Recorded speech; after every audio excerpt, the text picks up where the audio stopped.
When Neil Diamond's phone rang at 11 p.m. on that rainy September night in 1969, he had no idea his life was about to change forever. On the other end of the line was Colonel Tom Parker, Elvis Presley's manager, and he wanted something that made Neil's blood run cold. Elvis wanted to record Sweet Caroline. Now, you might think this sounds like amazing news. Elvis Presley, the king of rock and roll, wanting your song? That's every songwriter's dream, right? But for Neil, it was his worst nightmare. You see, Sweet Caroline wasn't just another song. It was his most personal creation, written about a girl from his childhood who had changed his life forever. Every word was sacred. Every note held a memory he'd protected for 17 years. And Neil had heard the stories. He has stories about what happened when Elvis got his hands on other people's songs.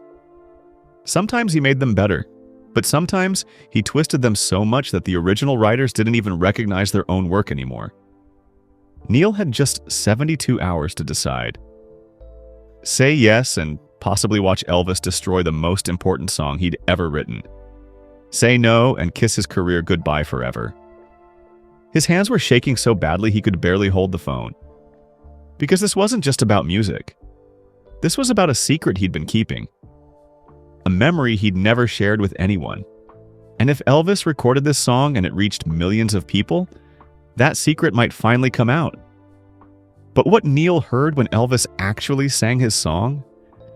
It changed everything he thought he knew about music, about sharing your heart, and about what happens when two broken men find the same truth in 3 minutes of melody.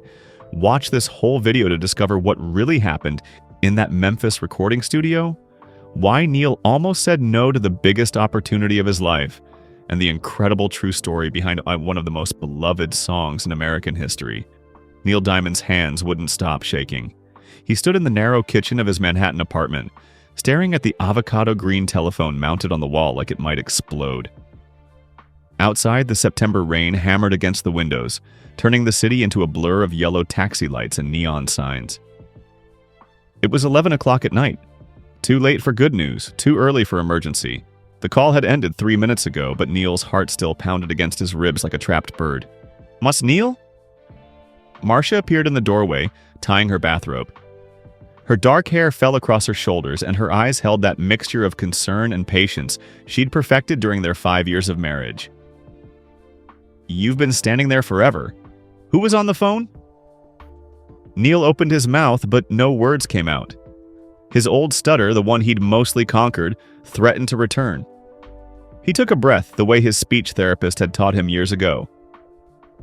"That was Colonel Tom Parker," he finally managed. Marcia's eyebrows shot up. "Elvis Presley's manager?" "Yes." "What did he want?" Neil walked to the small kitchen table and sat down heavily. The chair creaked beneath him. "He wants one of my songs, for Elvis." Marcia's face lit up with a smile that could have powered the entire apartment building. "Neil, that's incredible. Which song?" "Sweet Caroline." The smile faltered. Marcia knew that song. She'd heard Neil play it dozens of times, always alone, always with tears in his eyes he tried to hide. She'd asked him once what it meant, and he'd simply said, "Everything." She pulled out the chair across from him and sat down. "What did you tell him?" "I said I needed time to think about it." "Time to think?" Marcia's voice rose with disbelief. "Neil, this is Elvis Presley. Elvis, the king. Do you know what this could mean for your career? For us?" Neil ran his fingers through his hair.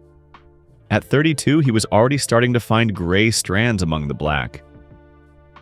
"I know what it could mean." "Then why do you look like someone just died?" "Because something might," Neil thought. "Something precious and private and mine." He stood up and walked to the window, watching rain stream down the glass. The colonel said Elvis wants to reimagine it, make it his own, change the arrangement, maybe adjust some lyrics to fit his style. Isn't that what artists do? Interpret songs differently? You don't understand. Neil pressed his forehead against the cool glass. I've heard stories, Marcia. Stories about what happens when Elvis gets hold of a song. Sometimes it becomes something beautiful, better than the original even, but sometimes..." He trailed off. "Sometimes what?" "Sometimes the songwriter doesn't even recognize it anymore. It becomes Elvis's song, not theirs. The meaning changes. The heart of it gets lost in all those guitars and backup singers and Vegas showmanship." Marcia was quiet for a long moment. When she spoke again, her voice was softer. "This is about Brooklyn, isn't it? About that summer with your grandfather?" Neil didn't answer. How could he explain that Sweet Caroline wasn't just a song? It was a carefully preserved memory, a 3-minute and 23-second time capsule containing the only period of his childhood when he'd felt completely understood. The melody held firefly evenings and honey-colored hair, and a girl who taught him that silence could be a conversation. "I have 72 hours to decide," Neil said quietly. "After that, the Colonel says they're moving on to someone else. Some other songwriter who'll jump at the chance." "And you're thinking of saying no?" "I'm terrified of saying yes." Marcia stood and crossed to him, wrapping her arms around his waist from behind. "Neil Diamond, I have watched you play to half-empty clubs for 5 years. I've seen you write hits for other people while you eat canned soup for dinner. I've held you while you cried because you're 32 years old and still not sure if anyone cares about your music." He turned to face her. "This is your chance," she continued. "Maybe your only chance. Whatever that song means to you, whatever memory you're protecting, is it worth staying unknown forever?" Neil wanted to tell her about the wooden box hidden in his sock drawer, about the photograph and the unopened letter he'd carried for 17 years, about the promise he'd made to himself never to let anyone cheapen what that summer had meant. But instead, he just kissed her forehead and whispered, "I don't know." Later, after Marcia had gone back to bed, Neil sat alone in the dark living room with his guitar. He played Sweet Caroline quietly, his fingers finding the familiar chords automatically. When he reached the chorus, his voice cracked on the word "good," the way it always did. The truth he couldn't tell Marcia, couldn't tell anyone, was that he wasn't just afraid Elvis would ruin the song. He was afraid of what might happen if people started asking questions. If they dug into the real story behind Sweet Caroline. If they discovered the secret Neil had kept buried for almost 2 decades, a secret that Caroline herself didn't even know. The telephone rang again. Neil's blood turned to ice.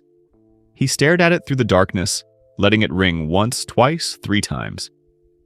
At this hour, it could only be one person calling back. On the 4th ring, he picked up. "Mr. Diamond," Colonel Parker's gravelly voice filled his ear. I forgot to mention one small detail about Elvis's interest in your song. Might change your thinking on the matter." Neil waited, his throat dry. "Elvis don't just want to record it, son. He wants to make it the centerpiece of his comeback special next month. National television. 50 million viewers. Your song, broadcast to the whole country." The line went quiet except for the Colonel's breathing. 72 hours, Mr. Diamond. Tick-tock." The phone clicked dead. Neil stood frozen in the darkness, still holding the receiver, knowing his life was about to change forever. One way or another. Neil couldn't sleep. He lay in bed beside Marcia, listening to her steady breathing while his mind spun backward through time like a film reel rewinding. 50 million viewers. The words echoed in his head until they lost all meaning. Now at 3 a.m, he gave up and went to the bedroom closet. From the top shelf behind a stack of old sheet music and tax returns, he pulled down a small wooden box. His hands trembled as he carried it to the kitchen table. He hadn't opened this box in 5 years, maybe longer. The wood was cedar, dark and aromatic, with a brass latch that clicked softly when he lifted it.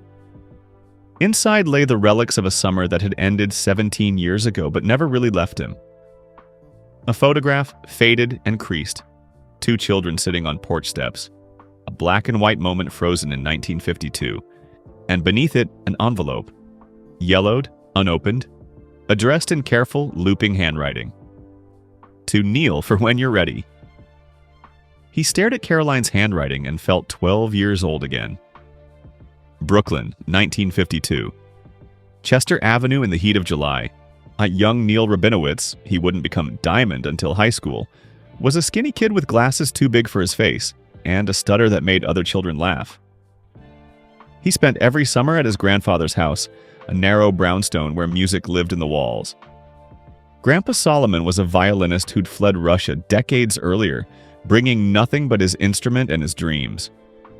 He didn't speak much English, and Neil's Yiddish was terrible, but they communicated through music. Solomon would play melodies on his violin, and Neil would guess the emotion.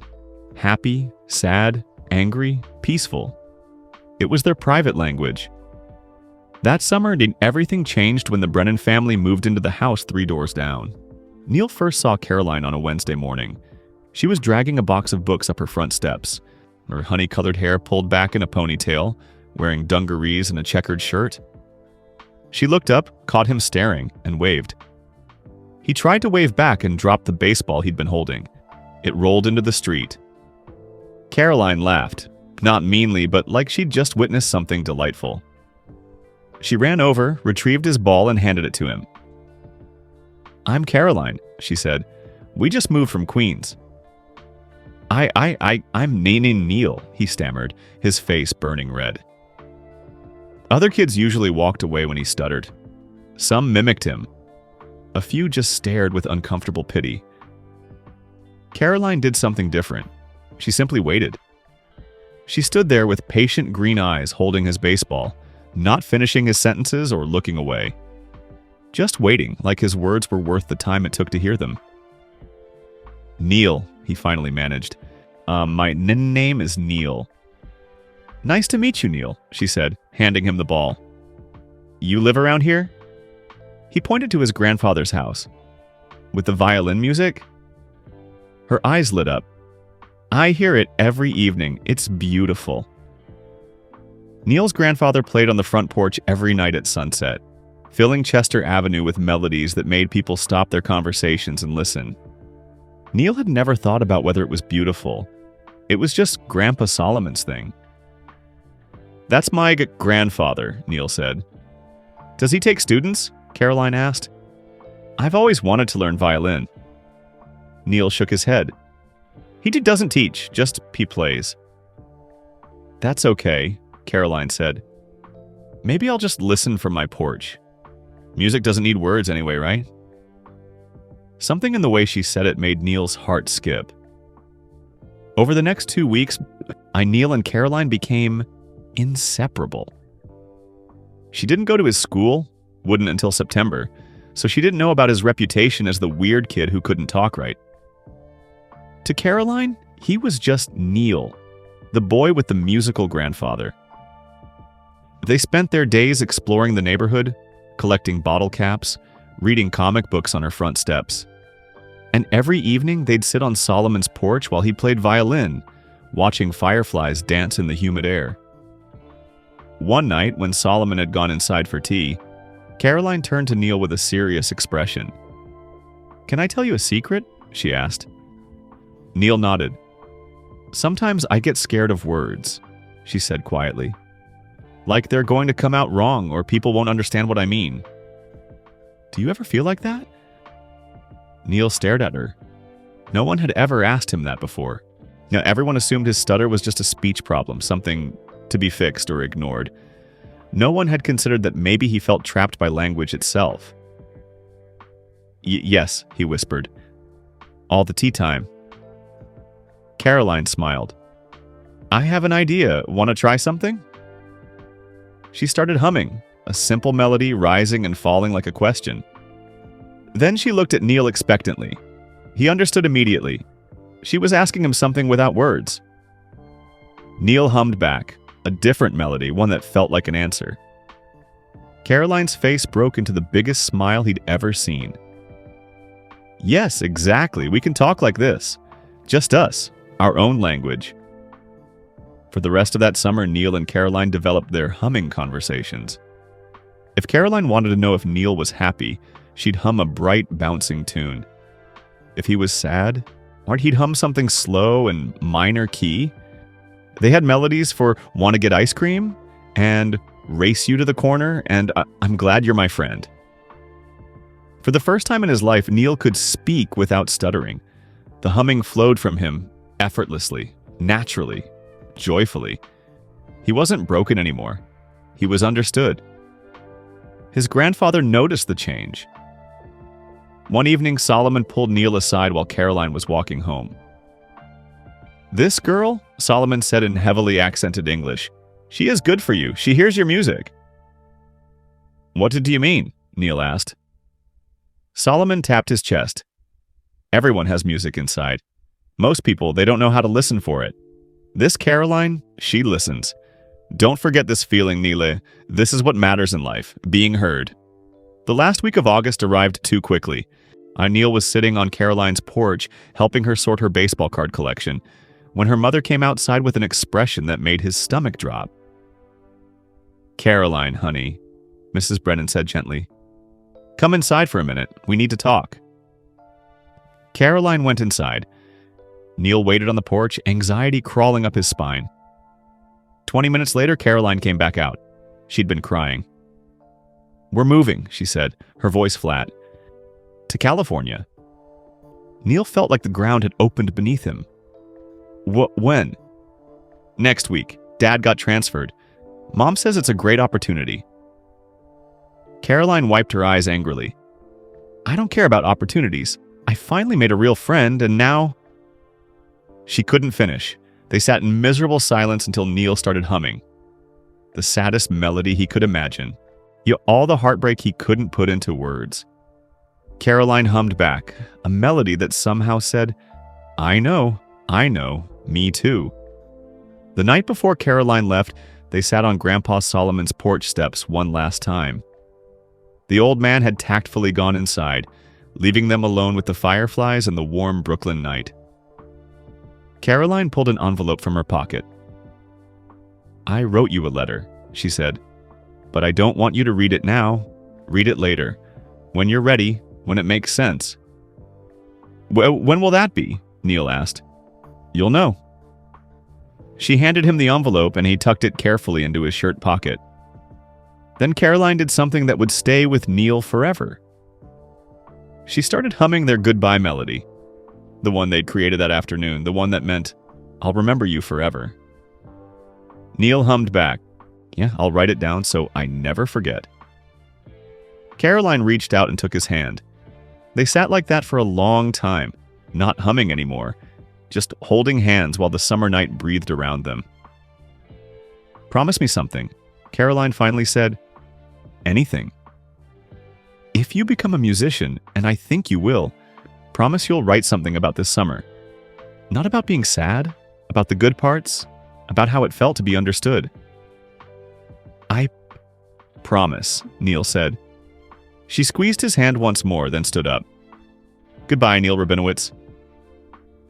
Goodbye, Caroline Brennan." He watched her walk down the steps, across the street, and into her house for the last time. The next morning, the moving truck came. By noon, she was gone. Neil kept his promise. He kept the envelope unopened, waiting for the day when he'd be ready to read it. Some 17 years later, he still wasn't sure that day had come. In his Manhattan kitchen, the older Neil Diamond stared at the unopened envelope. His fingers traced Caroline's careful handwriting. "To Neil for when you're ready." Somewhere in California, Caroline Brennan was living her life, probably married, maybe with children.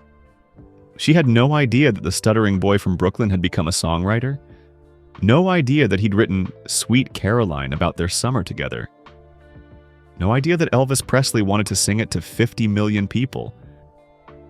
The thought terrified him. What if Caroline heard it? What if she recognized herself? What if the song brought back memories she'd rather forget? Or worse, what if she didn't remember him at all? Neil put the envelope back in the box and closed the lid. In 68 hours, he had to give Colonel Parker his answer. But first, he needed to understand what he was really protecting and why. His hand hovered over the envelope one more time. Then, with shaking fingers, he picked it up and carefully broke the seal. The envelope tore with a soft whisper, and Neil's breath caught in his throat. But as he unfolded the letter inside, the apartment door burst open. "Neil, you're not going to believe this." Bernie Klein, Neil's manager, stood in the doorway, soaked from the rain, waving a newspaper. He was a short, energetic man with wire-rimmed glasses and the kind of relentless optimism that made him simultaneously inspiring and exhausting.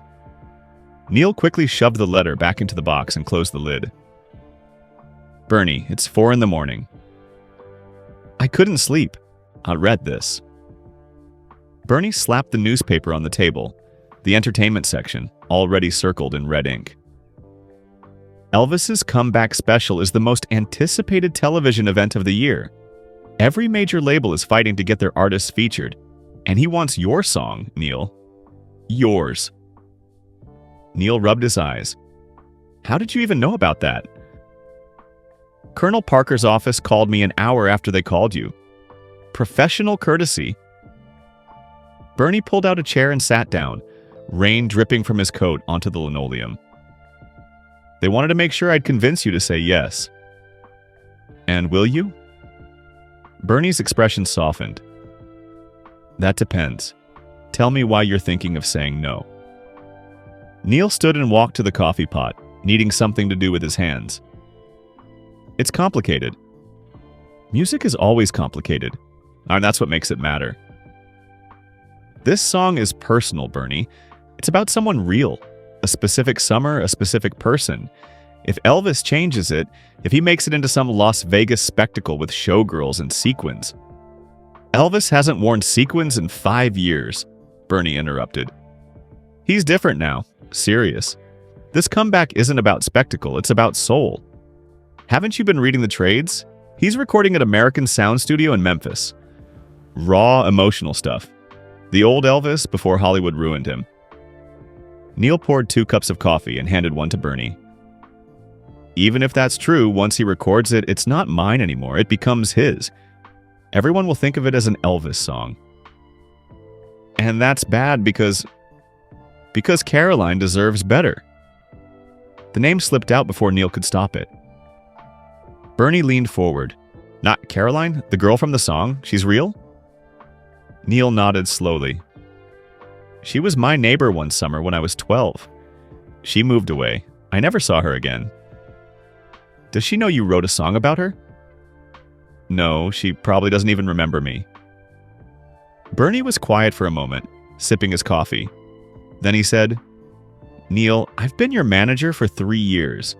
In that time, I've watched you write hits for the Monkees, for Jay and the Americans, for Deep Purple. Good songs, professional songs, songs that made money. But Sweet Caroline is different. When you play that song, you're not a professional songwriter. You're that 12-year-old kid again. The emotion is so raw it hurts to listen to." Bernie set down his cup. "That's exactly why Elvis wants it. Plus, that's exactly why 50 million people need to hear it. What if they don't understand it? What if they just hear another pop song? Then they're deaf." Bernie stood up. "Look, I can't make this decision for you, but I can tell you this, you've had moderate success writing for others. You've played clubs that seat maybe 200 people on a good night.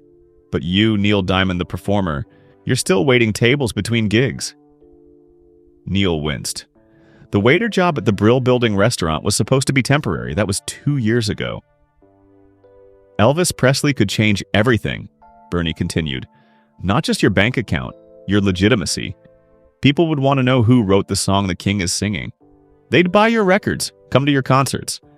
You could finally make a living doing what you love. At what cost? That's the question every artist has to answer." Bernie headed for the door, then paused. "Meet me at Columbia Studios at 10 this morning. I want you to play Sweet Caroline for someone. Then you can decide." "Who?" But Bernie was already gone, leaving wet footprints across the floor. Columbia Studios occupied the 2nd floor of a nondescript building on 7th Avenue. Neil arrived at 10 sharp, guitar case in hand, to find Bernie waiting with a heavy-set man in his 60s wearing a cardigan and smoking a pipe. "Neil, this is Roscoe Tanner.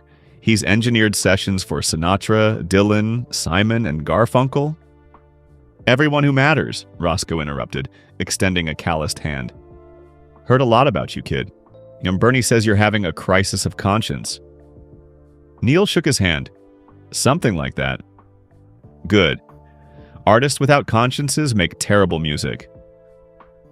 Roscoe led them into Studio B, a room lined with acoustic panels and filled with microphones, standing like skeletal sentries.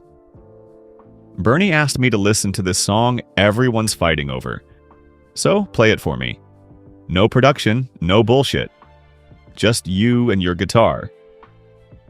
Neil sat on a stool in the center of the room, while Roscoe and Bernie went into the control booth. Through the glass, he could see them settling into chairs, Roscoe adjusting levels on the massive mixing board. Whenever you're ready, Roscoe's voice crackled through the speakers. Neil closed his eyes and began to play. The opening chords filled the studio, simple, elegant, inevitable. Then he started singing, and then immediately he was back in Brooklyn. Back on that porch with fireflies and honey-colored hair, and the only person who'd ever truly heard him.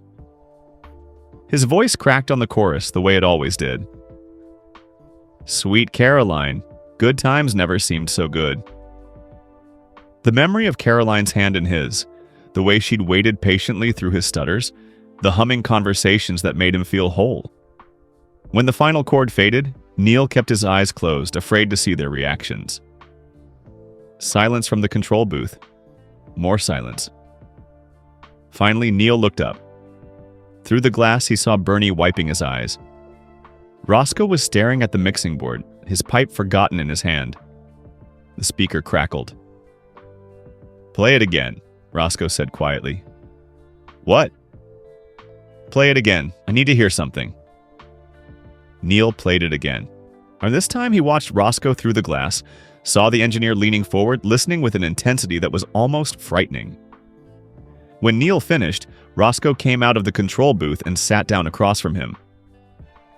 How old were you when you met this girl? Roscoe asked. 12. And you haven't seen her since? No. Roscoe nodded slowly. Here's what I hear in that song, kid. I hear innocence. Not the fake kind that sells records, the real kind. The kind you can't manufacture. I hear a 12-year-old boy learning what it means to be understood. And I hear a 32-year-old man who's still grateful for it. Neil's throat tightened. Now you want my advice? Roscoe continued. I've been in this business 40 years. I've seen 50 guys in your exact position. Some big star wants their song, and they have to decide whether to protect their art or advance their career. What did they do?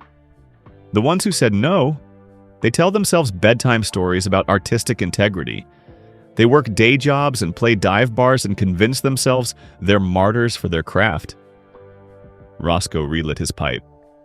The ones who said yes? Most of them are still making music 20 years later, because they understood something important. What's that? Dead artists are pure. Living artists need to eat. The words hit Neil like a punch to the gut. Bernie emerged from the control booth. Roscoe's right, Neil. I know this song means everything to you, but meaning doesn't pay rent. Meaning doesn't get you into bigger venues. Meaning doesn't... Stop! Neil held up his hand. I need to think. He left the studio and walked. Through Times Square, and past the theaters and bright lights, down to Central Park where joggers and dog walkers moved through the morning, like blood through veins. The city was alive, indifferent, enormous. He was one songwriter among thousands, one voice in an endless choir of people trying to be heard. Maybe Bernie was right. Maybe this was his only chance. But every time he thought about Elvis changing the song, adding his vocal flourishes and gospel influences, he felt like he was betraying 12-year-old Neil. Betraying Caroline. Betraying that perfect summer when music had set him free. He found himself at a payphone on 59th Street. Without thinking, he dropped in a dime and dialed information. City and state? The operator asked. San Francisco, California.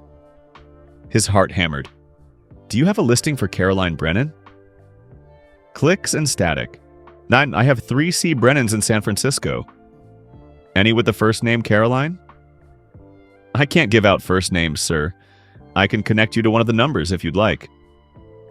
Neil's finger hovered over the coin return. What was he doing? Even if he found her, what would he say? Hi, remember me from 17 years ago? I wrote a song about you and now Elvis Presley wants to sing it to 50 million people. Hope that's okay. Sir, would you like me to connect you? No, Neil said quietly. Thank you. He hung up and walked back to his apartment in a daze. Marcia was at work. She had a secretarial job at a law firm that paid their actual bills. The apartment was empty, quiet except for the radiator's hiss. Neil went to the bedroom and opened the wooden box again. This time, he pulled out Caroline's letter completely and read it. The words blurred as tears filled his eyes. He read it twice, then 3 times. Then he sat on the floor and wept like he hadn't wept since the day Caroline moved away. Because everything he'd believed for 17 years was wrong. At 3:30 p.m., the phone rang. Neil answered, his voice hoarse. Hello? Mr. Diamond. It wasn't Colonel Parker's assistant this time. It was the Colonel himself, that famous gravelly voice. I don't usually make these calls personally, but Elvis asked me to reach out to you direct. Why? Because he doesn't beg, son. That's not his style, but he's asking me to tell you something, and I think you should hear it. The Colonel paused.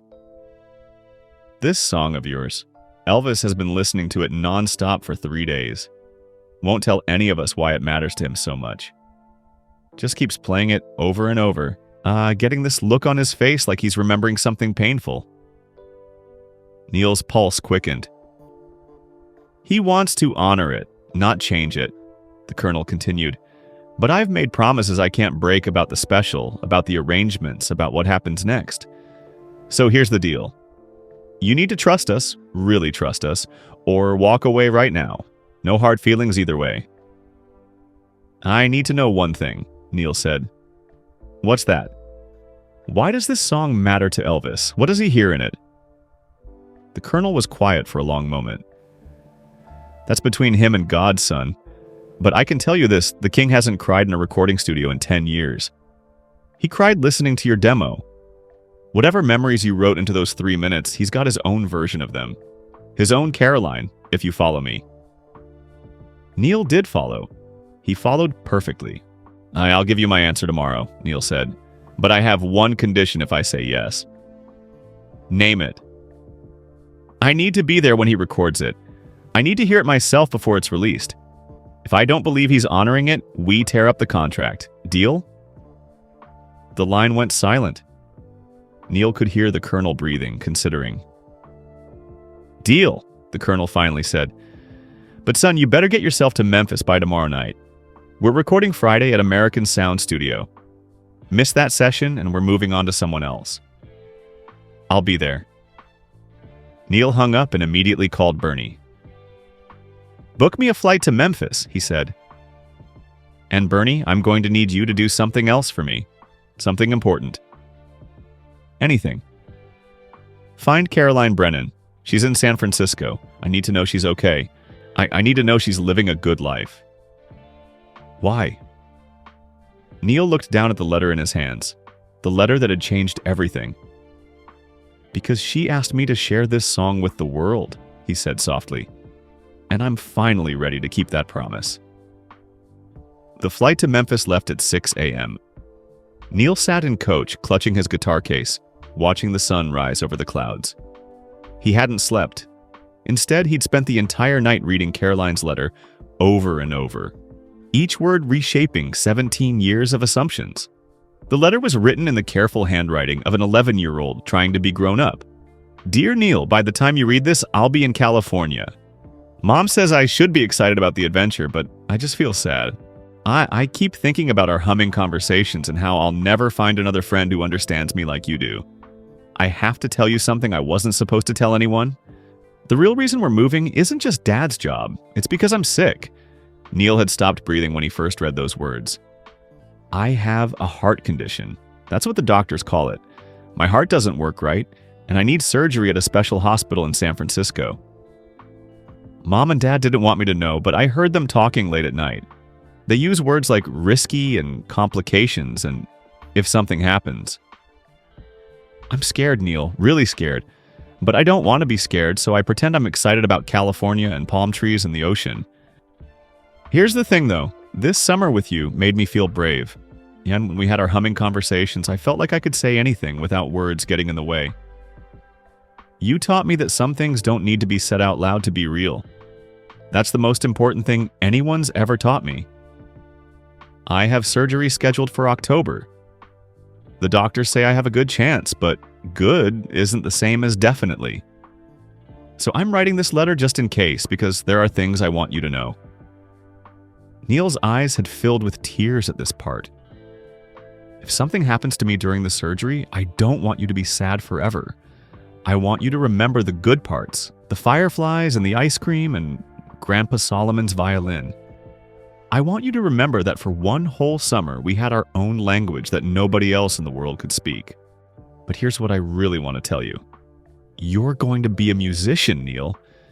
I know you are. I can hear it in the way you hum, in the way you listen to your grandfather play. You have music inside you that needs to come out. Promise me something? If I'm not around to hear it, promise you'll still make music. Promise you'll write something that captures what we had this summer.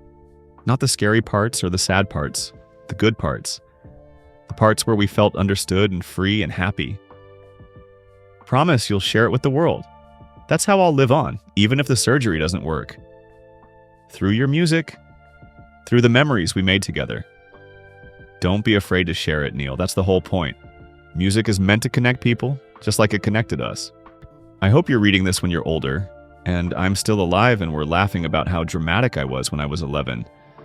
But if I'm not here, please don't keep this summer locked up like a secret. Let it be what it's supposed to be, a bridge between your heart and everyone else's. Your friend forever, even if forever is shorter than we want. Caroline Brennan P.S. Don't be afraid to share it with the world. That's how I'll live on. The plane hit turbulence, jolting Neil back to the present.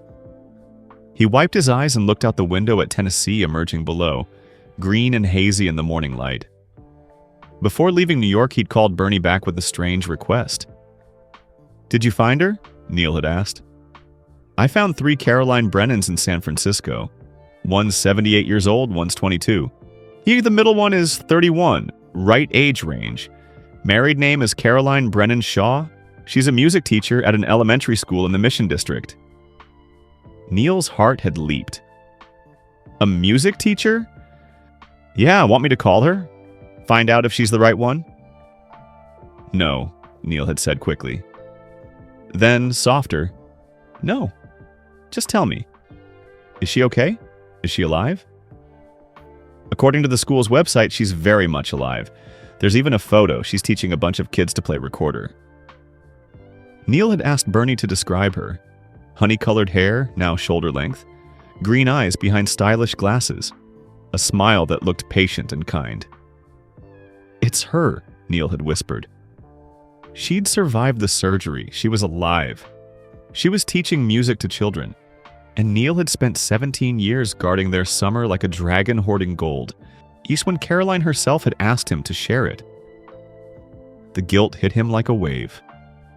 All these years he'd told himself he was protecting something sacred, but really he'd been protecting himself, protecting his own feelings, using Caroline's memory as an excuse to keep his music small and safe and private. She'd asked him to be brave, and he'd chosen to be afraid. The plane landed at Memphis International Airport at 9:47 a.m. A driver holding a sign that said Diamond met him at baggage claim, courtesy of Colonel Parker. The man drove him straight to American Sound Studio on Thomas Street, a modest building that looked more like a warehouse than the birthplace of musical history. But as Neil stepped inside, he felt it immediately. The walls hummed with ghosts of songs. Dusty Springfield had recorded here. Wilson Pickett. Yet the place had a lived-in quality like a favorite pair of jeans. Comfortable, real, honest. A young woman with a clipboard greeted him. "Mr. Diamond, the Colonel is expecting you. They're setting up in Studio A." She led him down a hallway covered in gold records and fading photographs. Through an open door, Neil heard the sound check. Guitar, bass, drums, the soft whisper of a hi-hat. Then he heard a voice. Deep, warm, unmistakable. Elvis Presley was warming up his vocals, running scales, making small jokes with the band. Neil froze in the hallway, suddenly unable to move. "He's nervous too, you know," the woman with the clipboard said gently. "Elvis Presley is nervous? Everyone gets nervous when they care about something." She smiled. "You can wait in the control room if you're not ready yet, or come in. Your choice." Neil took a deep breath and walked into Studio A. The room fell silent. Elvis stood at the microphone in the center of the space, wearing jeans and a simple black shirt. No jumpsuit, no pompadour, just a man who looked tired and real and somehow smaller than his legend. His dark eyes found Neil immediately. For a long moment, no one spoke. Then Elvis stepped away from the microphone and walked toward Neil. Up close, Neil could see the lines around the singer's eyes, the weight he carried in his shoulders. This wasn't the Young's hip-swiveling rebel from the 1950s. This was a man who'd been through Hollywood and back, who'd lost something along the way and was trying to find it again. "You're Neil Diamond," Elvis said. It wasn't a question. "Yes, sir." Elvis extended his hand. Neil shook it, feeling calluses, proof that the king still played guitar himself.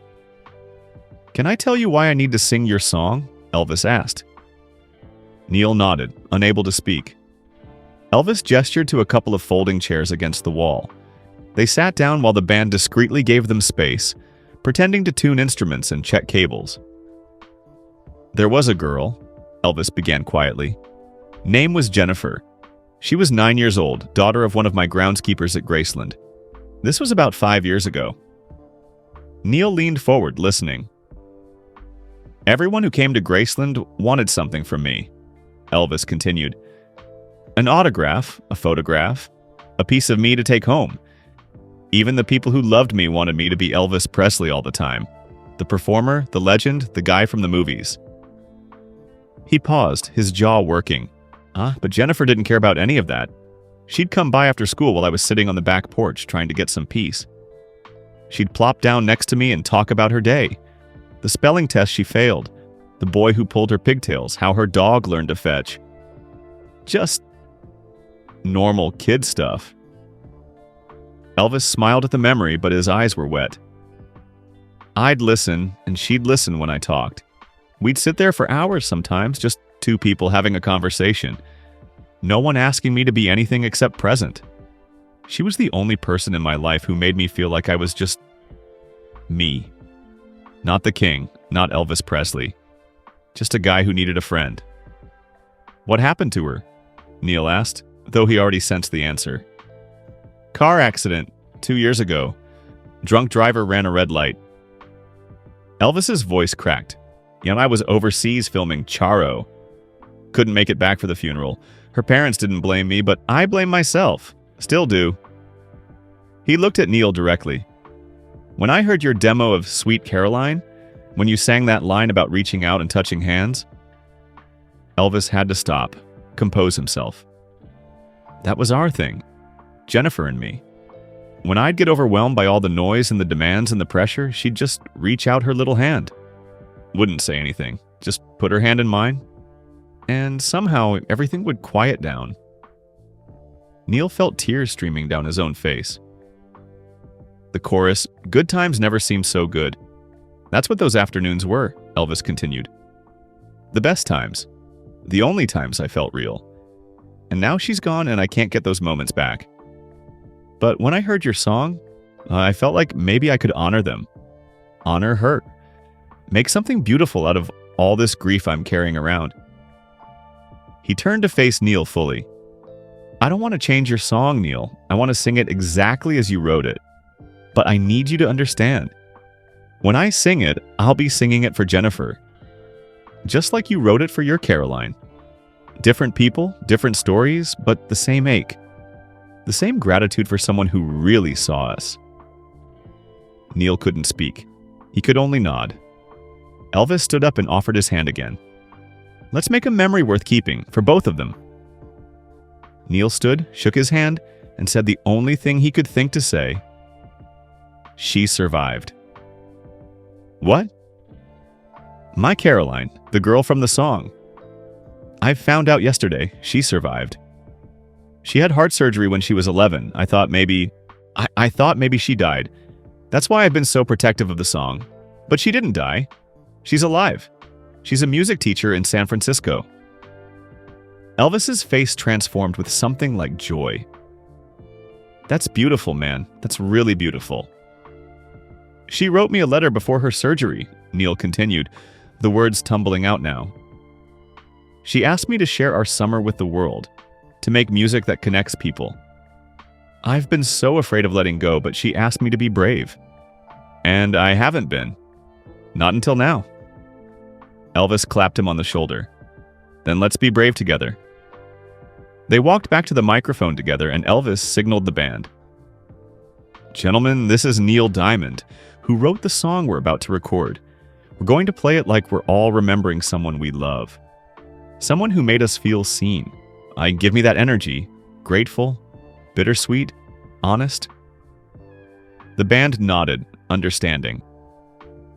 Elvis looked through the glass at the control room, where Colonel Parker and the engineers waited. Then he looked back at Neil. You ready? Neil thought about 12-year-old him, humming conversations with Caroline on a Brooklyn porch. He thought about her letter asking him to be brave. He thought about Jennifer, the 9-year-old who'd given Elvis the gift of presents.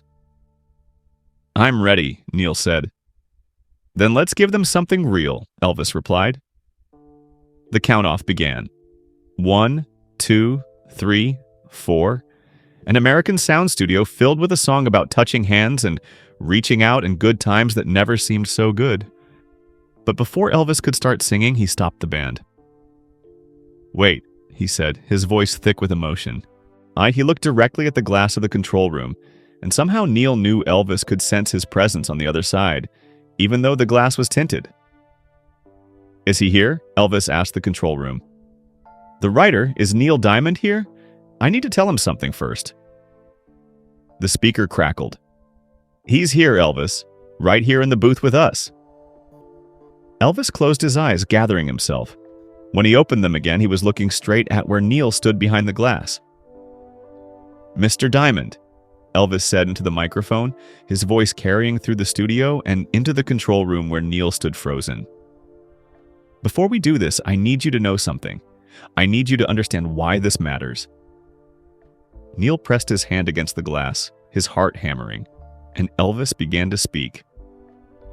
Elvis stood alone in the center of the studio, bathed in the warm glow of overhead lights. The band members had set down their instruments, sensing this wasn't the time for music, not yet. This was the time for truth. I've been doing this for 15 years now, Elvis began, his voice soft but clear through the studio monitors.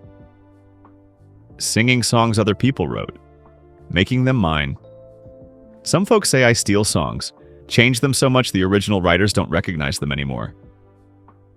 He paused, running his hand through his hair, a gesture so human, so unlike the polished performer Neil had seen on television. Maybe that's true sometimes, Elvis continued. Maybe I've been too focused on making things fit my style, my sound, my image. But this song, his voice caught. This song is different. In the control room, Neil stood between Colonel Parker and the head engineer, and a man named Chips Moman who'd recorded countless hits in this very studio. Both men remained silent, letting Elvis speak. When Colonel Parker played me your demo, Mr. Diamond, I was sitting in my living room at Graceland. It was late. Maybe 2 in the morning. I couldn't sleep. I haven't been sleeping well for a long time. Elvis walked to the piano and sat down on the bench, though he didn't play. The song started, and I heard your voice singing about Sweet Caroline and touching hands and good times.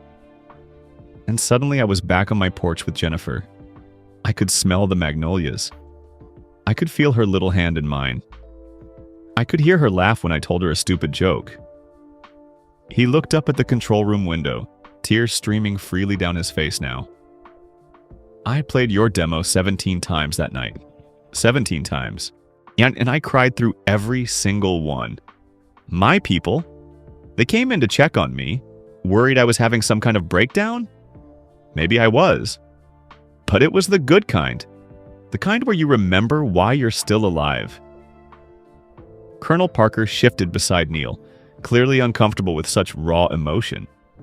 But Chip's Moman was nodding, understanding. I called Colonel Parker that morning and said I needed this song, Elvis continued. Not wanted, needed. He asked me why, and I couldn't explain it then. But I can now. Elvis stood up from the piano bench and walked back to the microphone. This song reminded me what music is supposed to do. It's supposed to connect, not impress, not show off. Just connect one human heart to another. You wrote about your Caroline, your real, actual Caroline who taught you something beautiful. And somehow, time without ever meeting Jennifer, without ever knowing my story, you wrote exactly what I needed to honor her memory. He wiped his eyes with the back of his hand. So here's what I want you to know, Mr. Diamond. I'm not going to change your song. I'm not going to add a bunch of gospel runs or Vegas showmanship or make it sound like an Elvis Presley production. I'm going to sing it as close to how you wrote it as I possibly can. Because it's already perfect. It doesn't need me to make it better. It just needs me to deliver it honestly. Neil's hands were shaking. He'd come to Memphis prepared to fight for his song, to protect it from being twisted into something unrecognizable. But this was surrender of a different kind. Not defeat, but mutual understanding. Elvis took a breath and continued. The only thing I'm going to add is something I heard in my head when I listened to your demo. It's a horn section, just a simple line that comes in on the chorus. It sounds like joy breaking through sadness, like hope. I had the arrangers write it out, and I'd like you to hear it before we record. If you hate it, we'll cut it. This is your song, your Caroline. I'm just borrowing her for a little while. Chip's Moman leaned toward Neil and whispered, You want to go out there? Talk to him? Neil nodded, unable to speak. Chips pressed the talkback button. Elvis, Neil's coming out. The studio door felt impossibly heavy as Neil pushed it open. His guitar case bumped against his leg as he walked across the hardwood floor toward Elvis Presley. The king, the legend. I'm the voice of a generation who now looked small and vulnerable and heartbreakingly human. They stood face to face. I read Caroline's letter last night, Neil said, his voice hoarse. The one she wrote before her surgery. She asked me to share our summer with the world. To be brave. And I've been keeping it locked up for 17 years, telling myself I was protecting something sacred. But really, I was just scared. Elvis nodded slowly. What were you scared of? That people wouldn't understand. That they'd hear it and think it was just another love song. That Caroline would hear it and think I'd exploited our friendship. That... Neil stopped, the truth finally surfacing. That if I shared it, I'd lose the one perfect thing I had. But you can't lose a memory, Elvis said gently. That's the whole point of music. We make it permanent. Like we freeze it in time so it can't slip away. I know that now. Elvis smiled. Not his famous crooked grin, but something softer, sadder. Jennifer's parents asked me to sing at her funeral. I said no. I told them I was overseas, couldn't make it. But the truth is, I was terrified. Terrified that if I sang, I'd break down. That I'd show weakness. That people would see Elvis Presley cry and think less of me. Do you regret it? Every single day.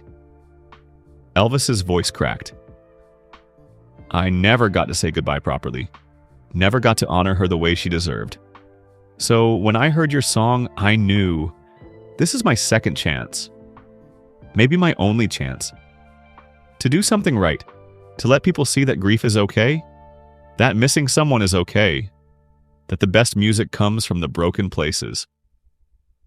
Neil set down his guitar case and extended his hand. Then let's make something beautiful. For Caroline and Jennifer both. Elvis shook his hand, then pulled Neil into a brief, fierce hug. "Thank you," he whispered. "Thank you for trusting me." They separated and Elvis turned to the band. "All right, boys, let's try it with the horn arrangement. Glenn, you ready?" A young trumpet player Neil hadn't noticed before stepped forward from the corner. "Ready, EP." "Neil, you sit right there." Elvis pointed to a chair near the piano. "I want you to hear everything. If something feels wrong, you stop us." "Deal?" "Deal." The band took their positions. Bass player on the left, drummer in the back, two guitarists flanking Elvis, piano player seated with his hands poised over the keys. And the horn section, 3 pieces, trumpet, trombone, and saxophone, standing ready. And Chips Maman's voice came through the speakers. "Rolling on take 1." The countdown began. 4 clicks of the hi-hat. Then the piano started. Those opening chords that Neil had dreamed into existence, now played by session musicians in Memphis. The guitar came in, warm and clean. Then the bass walking up the scale, and Elvis began to sing. "Where it began, I can't begin to knowing." His voice was different than Neil expected, not the young, rebellious rock and roller or the Vegas showman. This was something rawer, more exposed. Elvis sang like he meant every word, like the lyrics weren't words at all, but memories being spoken aloud for the first time. "But then I know it's growing strong." The band swelled beneath him, but gently. Not overpowering, just supporting. Creating a bed of sound for Elvis's voice to rest on. It was in the spring, and spring became the summer. Neil closed his eyes and saw Brooklyn. Saw Caroline's honey-colored hair catching the sunset. Saw fireflies and porch steps and his grandfather's violin. Who'd have believed you'd come along? But when he opened his eyes, he saw Memphis. Saw grown men playing their instruments with tears in their eyes. Saw Elvis gripping the microphone like it was the only thing keeping him upright. Then the chorus hit and the horns came in. Hands. Touching hands. Reaching out. Touching me. Touching you. The horn line was simple, just a few notes that echoed the melody. But Elvis was right. It sounded like joy breaking through sadness, like sunlight through clouds, like hope. Sweet Caroline. Good times never seemed so good. Elvis's voice cracked on good, just like Neil's always did. And not a mistake. An honesty.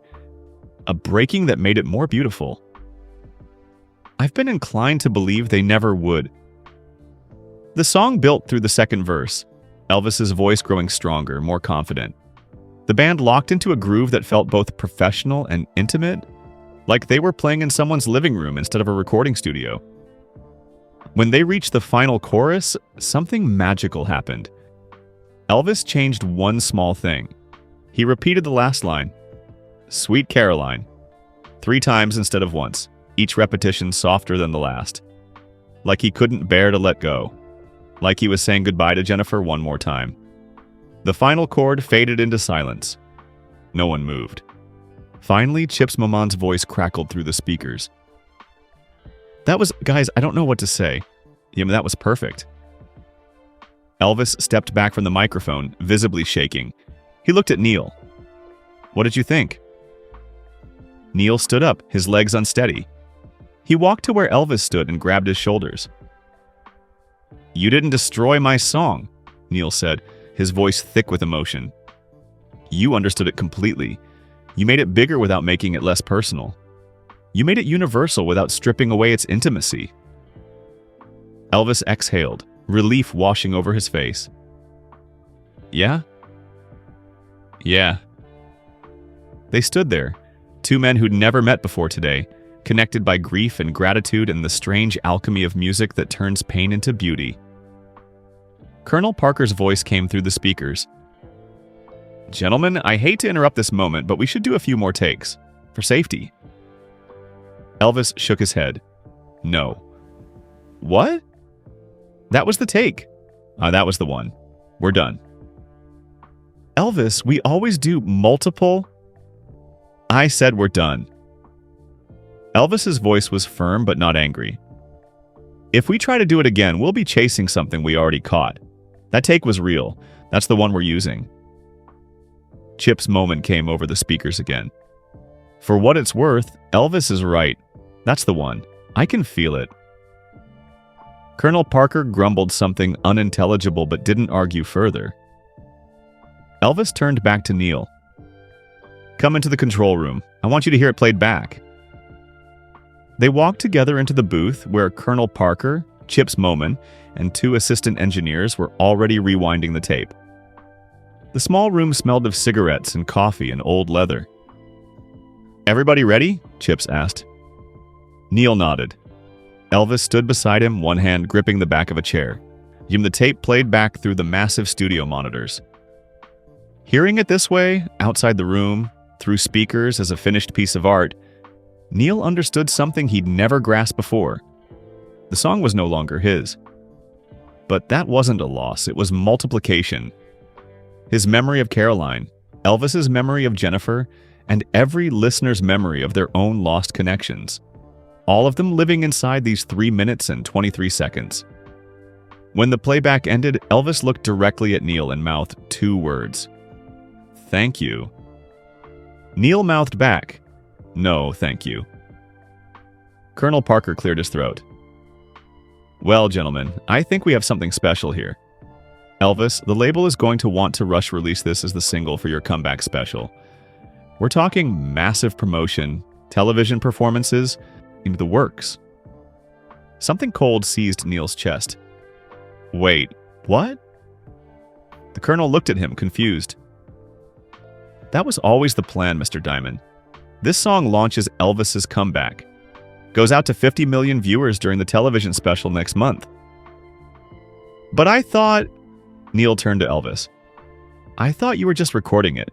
I didn't realize it was going to be released. Elvis's face fell. You didn't know? I mean, I knew you wanted it for the special, but I thought maybe you'd just perform it. Not release it as a single, not make it the centerpiece. The walls of the control room suddenly felt too close. Neil's breathing quickened. If Elvis released this as a single, if it became a hit, everyone would ask questions. Reporters would dig into the story. They'd find Caroline. Yeah, they'd show up at her music school in San Francisco with microphones and cameras. I need some air, Neil gasped, pushing toward the door. Neil, wait, Elvis called after him. But Neil was already gone, stumbling down the hallway, past the gold records and fading photographs, out into the Memphis afternoon where the October sun blazed indifferent and bright. He leaned against the building's brick wall, hyperventilating. What had he done? In his eagerness to honor Caroline's wishes, in his emotional connection with Elvis, he'd forgotten to think about the consequences. Caroline had asked him to share the song, but did she mean share it like this? With the biggest star in the world? With 50 million people watching? What if she heard it and hated it? What if her husband heard it and got angry? Like, what if her students' parents thought it was inappropriate? What if... The studio door opened. Elvis stepped out alone. No entourage, no Colonel Parker. He didn't say anything at first. Just stood next to Neil against the wall, looking out at the Memphis street where cars drifted by and ordinary people went about their ordinary lives. I'm scared, Neil finally admitted. I know.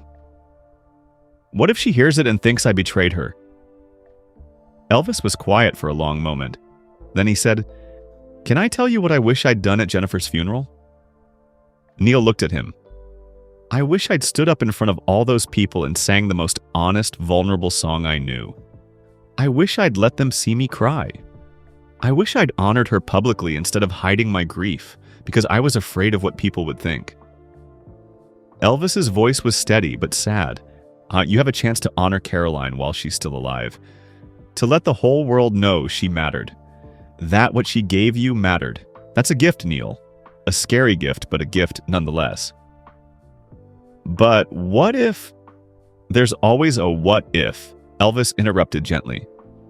What if people don't understand? What if they misinterpret it? What if it changes everything? But here's the other what if. What if it reaches someone who's grieving? What if it helps them remember someone they loved? What if 50 million people hear this song and feel a little less alone? Neil closed his eyes. That's what Jennifer gave me, Elvis continued. She made me feel less alone. And that's what Caroline gave you, right? Connection. Understanding. A summer when you weren't the weird kid who stuttered. You were just Neil, just yourself, on completely seen. Yes, Neil whispered. Then share that feeling. Let other people experience what you experienced. That's what art is for. They stood in silence for a while, the Memphis afternoon heavy and warm around them. Finally, Neil spoke. If we're going to do this, if we're really going to release it as a single, I need to do something first. What's that? I need to call Caroline. Before the song comes out, she deserves to hear it from me first. Elvis nodded. That's the right thing to do. And Elvis? Yeah? Can we not release your version? Elvis's head snapped toward him. What? Your version is perfect, Neil said quickly. But it's private. It's yours and Jennifer's. You said it yourself. Some things are meant to be kept close. He took a deep breath. You know, my version, the one I recorded last year, that's the one that should come out. If it's going to reach people, it should come from me. From the original source, you understand? Elvis was quiet, considering. Then slowly he smiled. You're protecting me the way you wanted someone to protect you. Maybe. I like that. Elvis extended his hand. Deal. We keep this version private. Just between us. But you better make sure your version gets heard. You better make sure Caroline knows what she meant to you. Deal? Deal. They shook hands and Neil felt something shift inside him. Not relief, not yet. But the beginning of courage. The kind Caroline had asked him to find 17 years ago. Come on, Elvis said. Let's go back inside. I want to give you something. They returned to the control room. You know, where Colonel Parker was arguing with Chips Momon about tape speeds and mix levels. They stopped when Elvis and Neil entered. Chips, make me a copy of that tape, Elvis said. Just one copy, for Neil. Elvis, the label won't want Colonel Parker started. I don't care what the label wants. This is between me and Neil. Make the copy. Chips nodded and began threading a fresh reel of tape. While they waited, Elvis pulled out a piece of paper and started writing. When he finished, he folded it and handed it to Neil. Don't read it now, Elvis said. Read it later, when you need to remember why you did this. Neil tucked the note into his jacket pocket. 20 minutes later, Chips handed Neil a tape reel in a plain white box. There you go, the only copy that'll ever exist outside of the studio. Elvis walked Neil to the door. The band was packing up their instruments, the session officially over. One more thing, Elvis said. When you call Caroline, and you will call her, right? I will. Tell her something for me. Tell her that a girl named Jennifer would have liked her a lot. Tell her that somewhere in Memphis, she has a friend she never met who's grateful she taught you to be brave. Neil's throat tightened. I'll tell her. They embraced one last time, and then Neil was back in the car, heading to the airport, carrying a tape that would never be released and a note he hadn't read yet. It wasn't until he was on the plane, 30,000 feet over Tennessee, that Neil finally unfolded Elvis's note. It read, Neil, this song belongs to you and to the world, in that order. My version was for me and Jennifer, and that's how it'll stay. Private, like those memories should be. But I needed you to know that what you wrote mattered. It changed me. It reminded me why we make music in the first place. Not for fame, for connection. Your Caroline got to teach you that. My Jennifer taught me. Keep writing truth. The world needs it. Your friend, Elvis Neil, read it 3 times, then carefully refolded it and placed it in his wallet, where he'd carry it for the rest of his life. Below him, America spread out in a patchwork of lights and darkness. Somewhere down there, Caroline was teaching children to make music. Somewhere, Elvis was returning to Graceland to face his demons and his memories. And somewhere, Neil Diamond the songwriter was becoming Neil Diamond the artist. Someone brave enough to share his heart with 50 million strangers. The stewardess offered him a drink. He declined, and instead he closed his eyes and hummed. The old melody from Brooklyn, the one that meant thank you and goodbye and I'll remember you forever. Outside, stars emerged in the darkening sky. The plane carried him home. Neil landed at LaGuardia at midnight. The city greeted him with rain and the smell of wet asphalt, taxi horns blaring through the darkness like urban lullabies. He clutched his guitar case and the tape reel, exhausted but unable to sleep. Marcia was waiting up when he got home, curled on the couch with a book she wasn't reading. "How did it go?" she asked, studying his face. Neil set down his guitar and the tape reel, then sat beside her. "He cried. Elvis Presley cried in the studio." "Because of your song?" "Because of what it reminded him of. Because of someone he lost." Neil took Marcia's hand. "I need to tell you something, and about why I wrote Sweet Caroline. The whole story." For the next hour, Neil talked about Caroline Brennan and the summer of humming conversations, about the stutter that trapped him and the girl who'd set him free, about the letter he'd been too afraid to open for 17 years and what it had revealed. Marcia listened without interrupting, tears streaming down her face by the time he finished. "You've been carrying this alone all these years," she said softly. "Oh, Neil." "I'm going to call her," Neil said, "before my version of the song gets released. She deserves to know." "When?" "Tomorrow, first thing." But tomorrow came and Neil couldn't do it. He sat by the phone at 9 a.m., Caroline's phone number written on a scrap of paper, his hand hovering over the receiver. What would he say? "Hi, remember me from 17 years ago? I wrote a song about you and now it's going to be on the radio." He chickened out. The next day, he tried again, dialed the first 3 numbers, then hung up. Bernie called that afternoon. "Neil, we need to talk.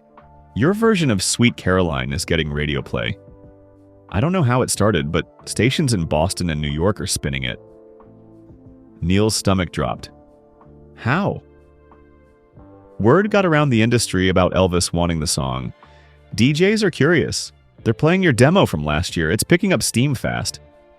"How fast?" "Top 40 in Boston, climbing in New York. Kid, this could be it. This could be your breakthrough." After Bernie hung up, Neil knew he couldn't wait any longer.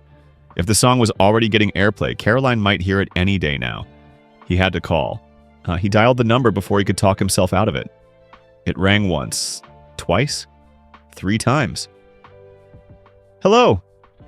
A woman's voice, warm and slightly hurried. Neil's throat closed. He tried to speak, but his old stutter came roaring back. I? Hello, is someone there?" He forced the words out. "Is this C. Caroline Brennan? I mean, Caroline beat Brennan Shaw?" A pause. "Yes, who's calling?" "This is..." He took a breath, using the techniques from his childhood speech therapy. "This is Neil Rabinowitz, from Brooklyn, from Chester Avenue." Silence on the other end, long enough that Neil thought she'd hung up. Then, "Neil? Little Neil with the glasses?" Yes. "Oh my God." Her voice changed completely, filling with warmth and wonder. "Oh my God, Neil. I can't believe... How did you find me?" "It's a long story. I have time." He could hear her smile. "I'm just grading papers. Nothing that can't wait. Neil Rabinowitz. I can't believe it's really you." They talked for 3 hours.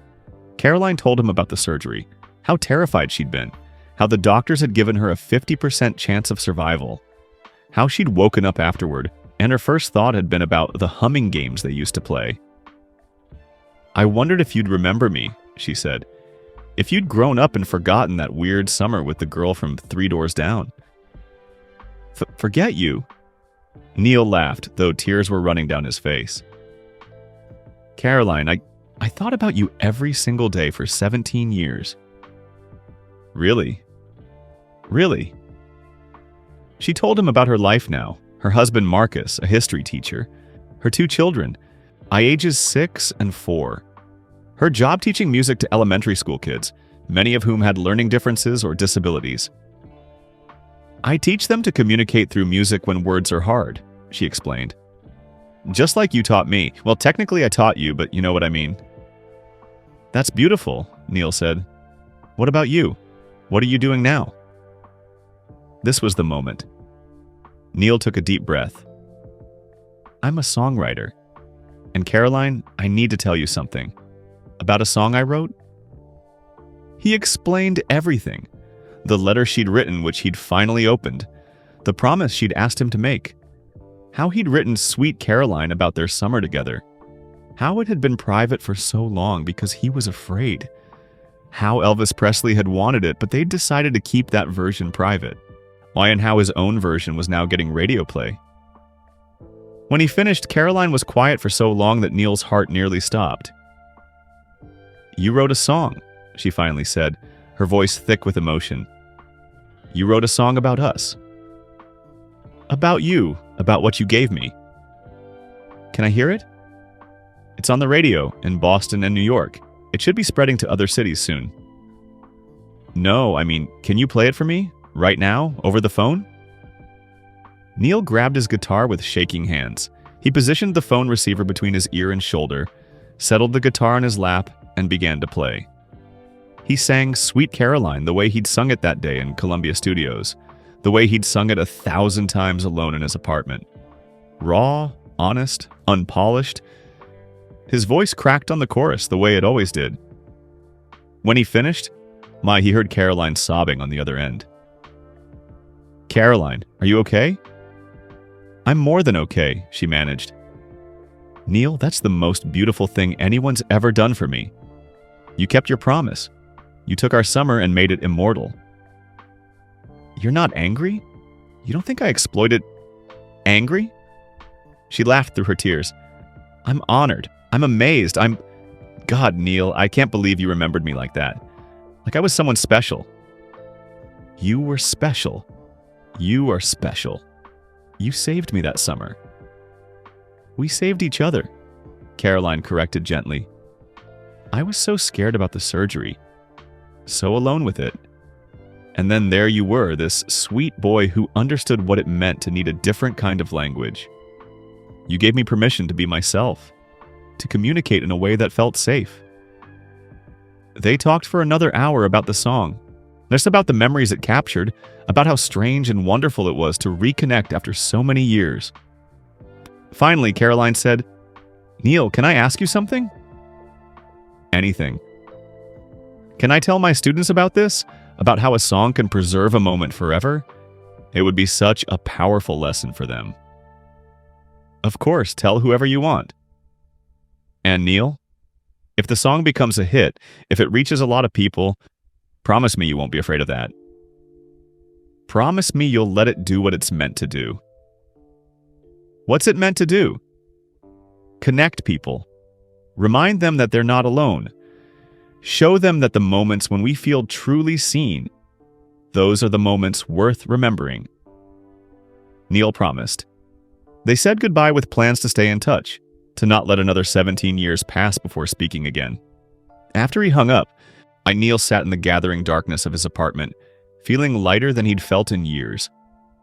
The fear that had gripped him for so long, the fear of exposure, of judgment, of losing the purity of his memory, had evaporated. Caroline understood. Caroline approved. Caroline was grateful. The phone rang again. It was Bernie. Turn on WABC radio, Bernie said, barely containing his excitement. Now. Neil switched on the radio and found the station. A DJ's voice filled the room. And that was Sweet Caroline by Neil Diamond, a song that's taking New York by storm. We've gotten over 200 requests for it in the past hour alone. There's something about this song, folks. Something real. It reminds us of someone we loved, someone we lost, someone who changed us. If you know Neil Diamond's story... Neil turned it off, his hands shaking. "Nah, it's happening," Bernie said on the phone. "Neil, it's really happening. Requests are pouring in. Other stations are picking it up. I've got 3 record label executives who want to meet with you this week." Over the next 3 weeks, Sweet Caroline climbed the charts. It hit the top 20, then the top 10, then the top 5. Concert promoters started calling. Magazine writers wanted interviews. The shy kid from Brooklyn who'd waited tables between gigs was becoming a name people recognized. But the most meaningful moment came on a Tuesday afternoon in early November. Neil was in his apartment when the mailman delivered a package from Memphis. Inside was a handwritten note and a private pressing, a vinyl record in a plain white sleeve. The note was from Elvis. "Neil, enclosed is the only copy of our recording session. The masters have been erased per our agreement. This belongs to you now. Keep it safe. Keep it private. Some music is meant for the world. Some music is meant for just us. I heard your version on the radio yesterday. It's climbing fast. I'm happy for you, brother. You're going to be a star. But more importantly, you're going to help a lot of people feel less alone. Jennifer's parents came to visit me last week. I played them our version of your song. I told them the whole story. About you and Caroline, about how music can honor the people we've lost." Mrs. Henderson cried. Then she hugged me and said, "Thank you for finally saying goodbye properly." I didn't realize how much I needed her forgiveness. Your song gave me that gift. I'll never forget it. If you're ever in Memphis, come see me. We'll sit on my porch and talk about the people who made us who we are. Your friend always, Elvis P.S. I predict your song hits #1 by Christmas. When it does, remember it's not about the chart position. It's about Caroline and Jennifer and everyone else who taught us what connection really means. Neil carefully placed the private pressing into his wooden box, alongside Caroline's letter and the photograph from 1952. Then he locked the box and put it back on the top shelf of his closet. Some things were meant to be shared. Some things were meant to be treasured. He was learning the difference. December 1969, Boston Garden. Neil stood backstage listening to the crowd chant his name. 15,000 people had come to see him perform. Him, Neil Diamond, the former waiter, the stuttering kid from Brooklyn, and the songwriter who'd been too afraid to share his heart. "You're on in 2 minutes," the stage manager said. Neil picked up his guitar and walked to the wings. Through the gap in the curtain, he could see the audience, a sea of faces all waiting to hear his music, to connect with something real. Bernie appeared at his elbow. "Nervous?" "Terrified." "Good. That means you still care." Bernie smiled. "By the way, there's someone here to see you. VIP section, row C." "Who?" "Go look for yourself. After the show." The lights went down. The crowd roared. Neil walked onto the stage and the spotlight hit him like a warm embrace. He played his hits. "Solitary Man," "Cherry, Cherry," "I'm a Believer." The crowd sang along, their voices joining his in a way that still amazed him. He wasn't alone up here. He was part of something larger. Finally, he reached the moment everyone was waiting for. "I want to tell you about a song," Neil said into the microphone, his voice steady. No stutter, not anymore. "A song about a girl I knew when I was 12 years old. A girl who taught me that sometimes the best conversations don't need words." The crowd quieted, listening. Her name was Caroline. She moved away when we were kids, and I didn't see her for 17 years. But I never forgot her. Never forgot what she gave me. So I wrote this song. And I was scared to share it. Scared people wouldn't understand. Scared it would lose its meaning if too many people heard it. He strummed the opening chords. But Caroline taught me something else, too. She taught me that music is meant to connect us, that when we share our stories, our real, honest, and vulnerable stories, we give other people permission to remember their own Carolines, their own perfect summers, their own moments of being truly seen. The crowd was completely silent now. So, this is for Caroline, and for everyone you've ever loved who made you feel less alone. He began to play Sweet Caroline. By the time he reached the chorus, the entire arena was singing along. 15,000 voices joined his, singing, "Sweet Caroline, Good times never seem so good. And Neil realized what Elvis had been trying to tell him. This wasn't his song anymore. It belonged to everyone now. It was theirs to remember their own losses, their own connections, their own moments of grace. When the final note faded, the applause was deafening. Neil bowed, tears streaming down his face, and as the lights came up for the encore, he looked out at row C of the VIP section. There, standing and applauding with tears on her face, was a woman with honey-colored hair, touched with gray and patient green eyes behind stylish glasses. Caroline had come. Next to her stood a tall man who must be Marcus, and two small children, who were clapping enthusiastically, even though they probably didn't understand why. Neil's heart stopped. He'd known she might listen to the song on the radio. He'd never imagined she'd come to see him perform it. After the encore, after the final bow, after the crowd reluctantly filed out, Neil stood backstage while Bernie brought Caroline and her family back. They stood facing each other for the first time in 17 years. "Hi, Neil," Caroline said. "Hi, Caroline." And then they were hugging, both crying, both laughing. And Marcus was introducing himself, and the children were asking if Neil was famous and everything was chaotic and beautiful and exactly right. "You came," Neil managed. "You actually came." "Of course I came. I had to see it, had to see you." Caroline pulled back, holding him at arm's length. "Look at you, a star. Exactly like I knew you'd be." "I'm not." "Yes, you are. And Neil?" She smiled through her tears. Thank you for keeping your promise. Thank you for being brave." They talked for an hour while her family waited patiently. About the years that had passed, the lives they'd built, the ways they'd both changed and somehow stayed the same. Finally, as Caroline was gathering her children to leave, she said, "There's something I need to tell you. Something I've wanted to say since you called me." "What's that?" "That summer, when we had our humming conversations, that wasn't just special for you, it saved me too. I was so scared about the surgery, so alone. And you gave me a way to express what I was feeling without having to use the words I didn't have. You gave me connection when I needed it most." She touched his face gently. "So this song isn't just you honoring me. It's us honoring each other. It's us saying to the world, this is what it looks like when two people really see each other. This is what it sounds like. This is what it feels like." Neil couldn't speak, could only nod. "Keep singing it," Caroline said. "Keep sharing it, because somewhere out there there's a scared kid who needs to know they're not alone. Just like we were.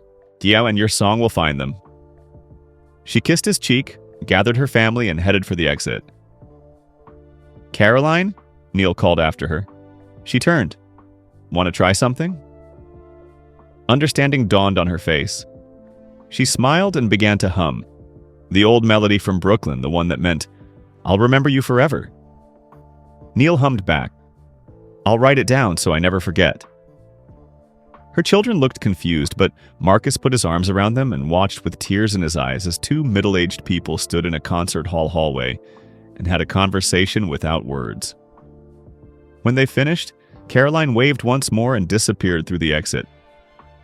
Neil stood alone in the empty hallway, listening to the echo of 15,000 people singing his song. He'd been afraid Elvis would destroy Sweet Caroline. What he'd learned instead was that the greatest gift one artist can give another is to prove that vulnerability isn't weakness. It's the bridge that connects every human heart.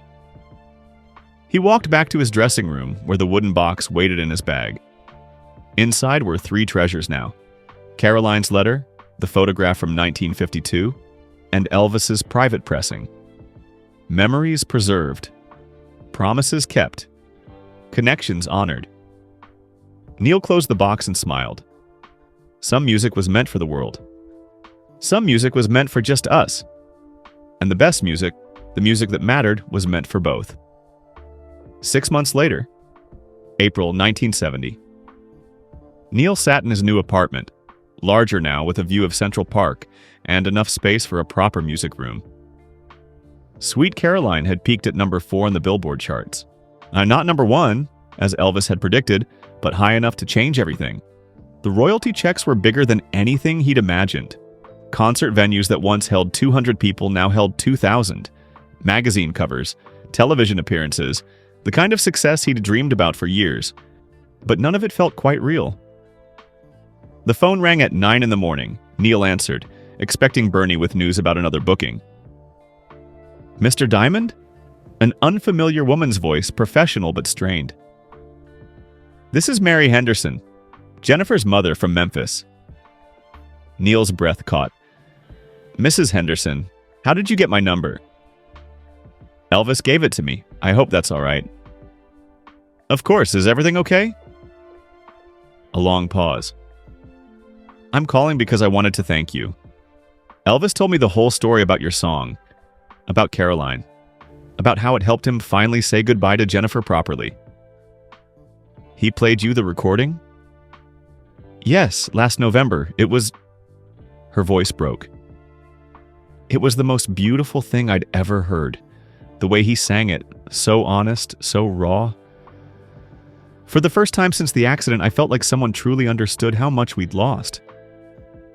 Neil closed his eyes, seeing Elvis in that Memphis studio, tears streaming down his face. "But that's not why I'm calling," Mrs. Henderson continued. "I'm calling because something's happened. Something I thought you should know about." "What is it?" "Your song, your version, the one on the radio. It's been helping people. I run a grief support group here in Memphis for parents who've lost children. Last month, someone brought in the record. We listened to it together." She paused, gathering herself. "Mr. Diamond, when that chorus came on, good times never seem so good. Every single person in that room started crying. Not sad crying, grateful crying. Because your song reminded us that before the tragedy, there were good times. There were moments of pure joy with our children. And those moments still matter. They'll always matter." Neil's throat tightened. "We've made it our ritual now," Mrs. Henderson said. "We end each meeting by listening to Sweet Caroline and sharing one good memory of our children. One moment when times really didn't seem so good, they seemed perfect. Your song gave us permission to remember the joy alongside the grief." "Mrs. Henderson, Neil had to stop, compose himself. "I don't know what to say. Say you'll keep making music. Say you'll keep being honest. The world needs more of that." After they hung up, Neil sat by the window for a long time, watching joggers circle the park below. He'd written My Sweet Caroline for one person, Caroline Brennan, the girl who'd saved him one summer. But the song had grown beyond that single memory. It had become a vessel for everyone's nostalgia, everyone's gratitude, everyone's bittersweet remembering. The mail arrived at noon. Among the usual fan letters and business correspondence was a thick envelope with a Memphis postmark. Inside was a cassette tape and another note from Elvis. "Neil, I'm writing this at 3 in the morning because I can't sleep, and that's usually when the truth comes out anyway. Something happened last week that I need to tell you about. Colonel Parker called a meeting, wanted to discuss my comeback strategy, the television special, all the business stuff I usually tune out. But this time was different. He told me the label wants to release our version of Sweet Caroline after all. Said my recording has leaked somehow, bootleg copies circulating among collectors. They want to do an official release, capitalize on your song's success, make it an Elvis Presley meets Neil Diamond marketing event." I said no. The colonel nearly had a heart attack. Started going on about missed opportunities and money left on the table and how I owe it to my career, but I held firm. I told him some things are more valuable than money. Some recordings are meant to stay private. He asked me to at least think about it. Give him one good reason why we shouldn't release it. So I played him the tape. Our version, the whole thing, start to finish, made him sit there and listen. When it ended, you know what the colonel said? I'm this man who spent 15 years turning me into a product, who sees everything through dollar signs. He said, "All right, Elvis, some things are sacred. I get it. We're not releasing it, Neil. Not ever. That recording stays between us. A private memory of the day two grieving men helped each other remember why music matters. But here's the thing I really wanted to tell you. Making that recording changed me. I've been sleepwalking through my career for years, doing what I'm told, singing songs I don't care about, being Elvis Presley the product instead of Elvis Presley the person. Your song woke me up, reminded me that the best music comes from truth, not calculation. So, I'm making changes. I've started recording music I actually believe in. Songs that mean something, songs that would make Jennifer proud.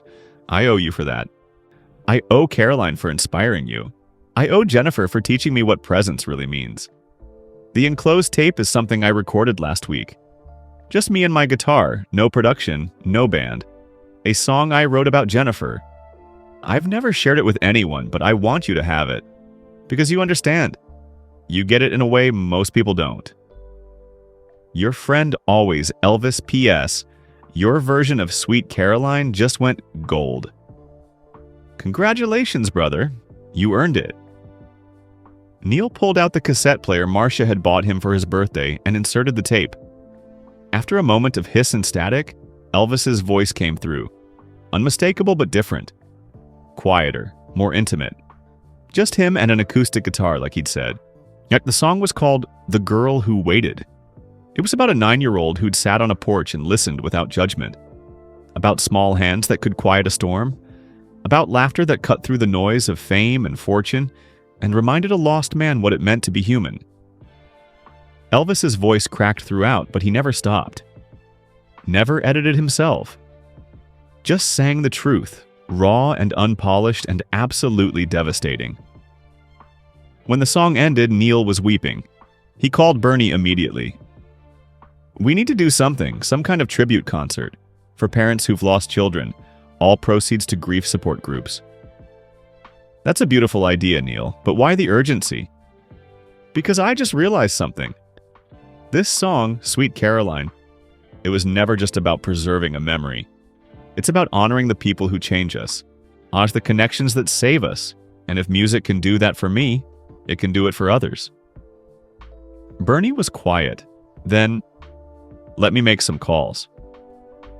3 months later, July 1970, the tribute concert took place at Madison Square Garden.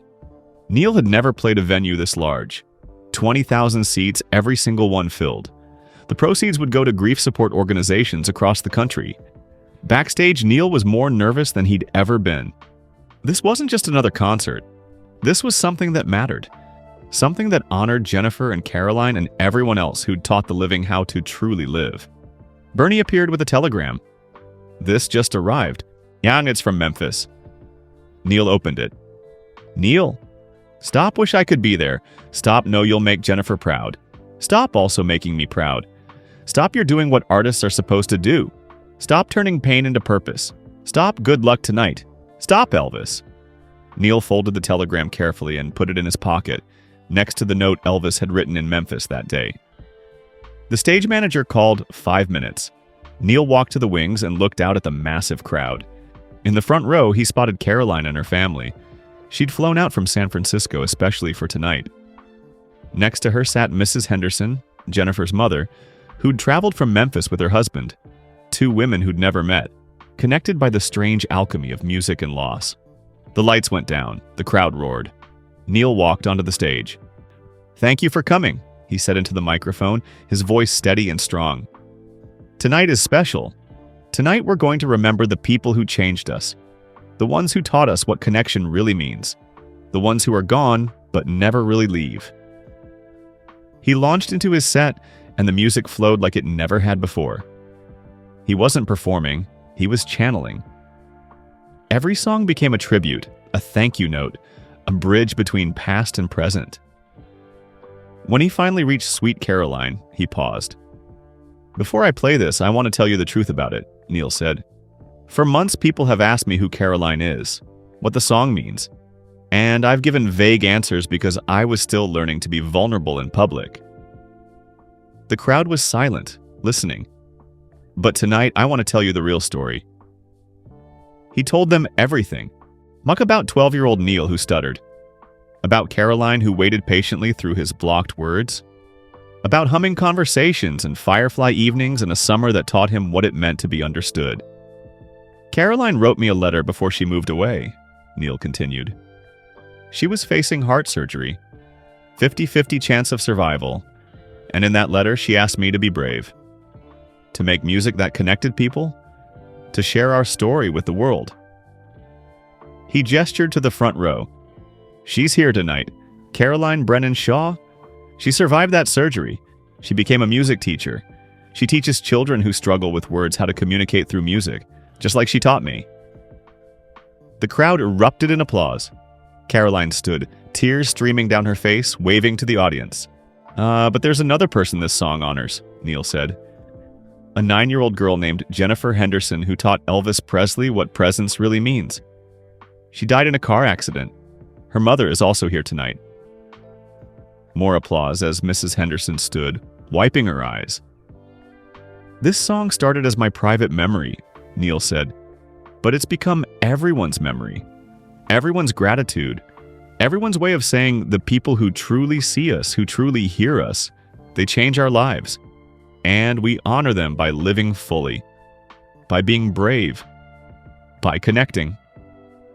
He started playing. The opening chords filled Madison Square Garden, and then something magical happened. As Neil reached the chorus, 20,000 people began to sing along. Not just singing, celebrating, voices joining together in a massive choir of gratitude and remembrance. Sweet Caroline, my good times never seemed so good. Neil looked down at Caroline and Mrs. Henderson in the front row. They were holding hands, two mothers who understood loss and resilience, connected by a song about a Brooklyn summer and a Memphis porch. The chorus built and built, getting louder, more joyful, until the entire garden shook with it. When the song ended, the applause lasted 5 full minutes.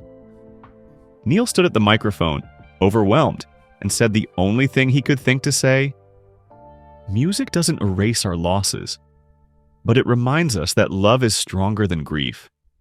That connection is stronger than separation. That the people who change us never really leave. They live on in every note we sing, every hand we hold, every moment we choose to be brave."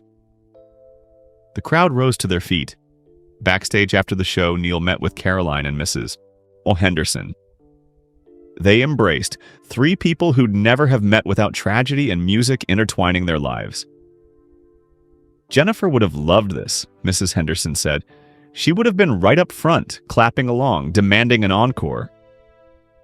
Caroline smiled. She sounds like she was wonderful. She was.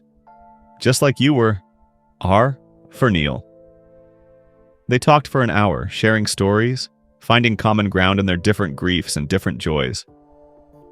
Marcus and Mr. Henderson discussed baseball. Caroline's children played with their toys in the corner, unaware they were witnessing something profound. Finally, as everyone was preparing to leave, Mrs. Henderson pulled Neil aside. "Elvis wanted me to give you something," she said, reaching into her purse. "He was supposed to be here tonight, but Colonel Parker scheduled a recording session he couldn't get out of. So he sent this instead." She handed Neil a small wooden box, similar to the one he kept his treasures in. "He said to tell you, some things are meant to be shared, some things are meant to be treasured, and the best things are meant for both." Neil opened the box. Inside was a photograph, Elvis and Jennifer on the Graceland porch, both laughing, and beneath it, a letter in Elvis's handwriting. "Neil, if you're reading this, the concert happened, and it was probably beautiful. I wish I could have been there, but maybe it's better this way. Tonight was about you and Caroline and Jennifer's memory. I would have just been a distraction. I want you to know something, though. That day in Memphis, when we recorded your song together, that was the first time in years I felt like Elvis Presley the person instead of Elvis Presley the product. You gave me that. Caroline gave you that. Jennifer gave me that. And now you're giving it to 20,000 people. That's the whole point, isn't it? We receive grace, then we pass it forward. Someone saves us, then we save someone else. Music is just the vehicle. Connection is the destination. I'm making different choices now because of you. Recording songs I believe in. saying no to the Colonel when it matters. Remembering why I fell in love with music in the first place. So thank you. Thank you for being brave enough to share Caroline. Thank you for teaching me that some recordings should stay private, but the truth behind them should be shouted from rooftops. I don't know if we'll see each other again. Our worlds are pretty different. But I know this. Whenever I hear Sweet Caroline on the radio, your version, not ours, I'll smile. I'll remember. I'll be grateful. And I'll think about a 9-year-old girl who taught me what presence means. And an 11-year-old girl who taught you what courage means, and how lucky we are to have been changed by them.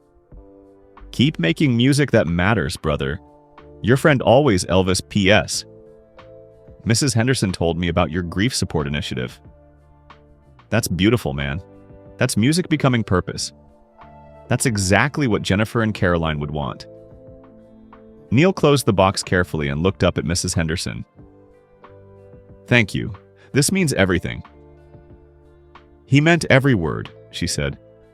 Elvis is different now, more present, more himself. And you helped him find his way back. After everyone left, Neil sat alone in his dressing room, surrounded by flowers and congratulatory notes and evidence of a successful concert. But the only things that mattered were in 2 wooden boxes, one at home, one in his hands. Photographs and letters, memories preserved, promises kept.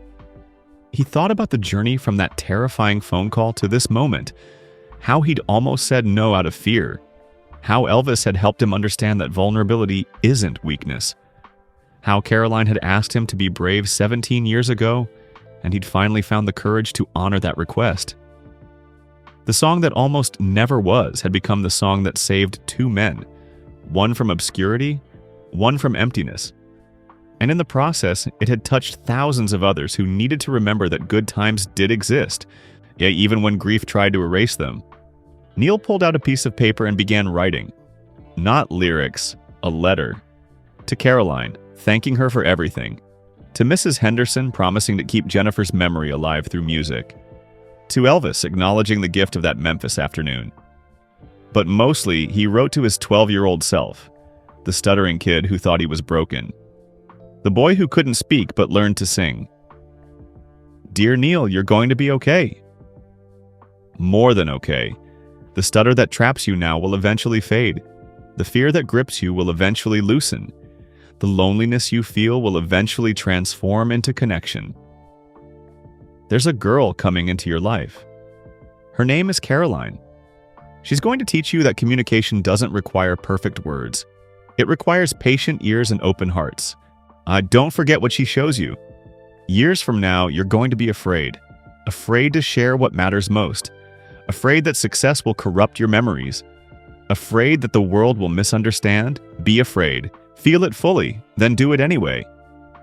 Because you'll discover something beautiful.